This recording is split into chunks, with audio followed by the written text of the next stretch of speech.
या उपक्रमामागे त्यांचा हेतू स्पष्ट आहे की मी जसा शिकून पुढे जात आहे तसेच माझ्यासारखे अनेक विद्यार्थी घडावेत आणि ज्ञानाचा लाभ घ्यावा या विचाराने प्रेरित होऊन त्यांनी हे पुस्तके देण्याचा निर्णय घेतला।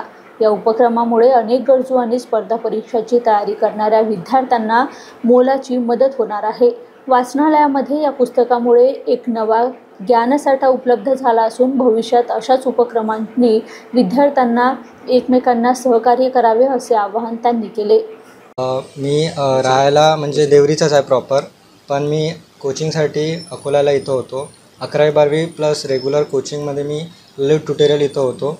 त्याच्यामध्ये मी नीटचे क्लासेस तिथूनचे केले पूर्ण, आणि जे पण काही पुस्तकं वगैरे होते सगळे, म्हणजे वर्षभर मी जेवढे PYQ, जेवढे क्वेश्चन बँक, DPP वगैरे जेवढे पण सॉल्व केलो ते सगळे जे मला कामी आले। मी आता सध्या सेकंड इयर JJचा स्टुडंट आहे, GGMC मुंबई इथं सेकंड इयर MBBS परस्युईंग। तर मला जे जे साहित्यामध्ये कामात आले ते माझ्यासारखं म्हणजे क्वालिटी ऑफ एज्युकेशन सगळीकडे सारखं नसतं। आता अकोला म्हणजे चांगली सिटी आहे, त्याच्यामध्ये जेवढा एज्युकेशन होता म्हणजे जेवढा माहोल होता ते सगळं एन्व्हायरमेंट सगळीकडे भेटत नाही। आता जसं आपला हे देवरी आहे, ग्रामीण एरियामध्ये येतो, इकडे म्हणजे पोरं टॅलेंटेड आहेत पण त्यांना कसा एक्सपोजर नाही मिळत, त्यांना राईट गायडन्स नाही मिळत, प्रॉपर मटेरियल नाही मिळत।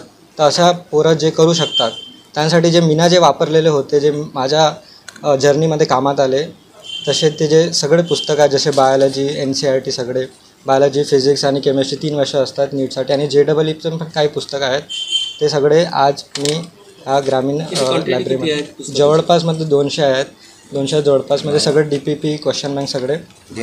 दीनबंधू ग्रामीण विकास संस्था देवरी हे इथं लायब्ररी आहे। इथं जे पोरं वाचतात त्यांच्या होपफुली ते कामात येणार ही आशा करतो, आणि काही नाही जास्त पण 1-2 जरी निघले माझ्यासारखे पोरं तर ते खूप आभार होणार आणि देशाला सर्व्हिस करणार।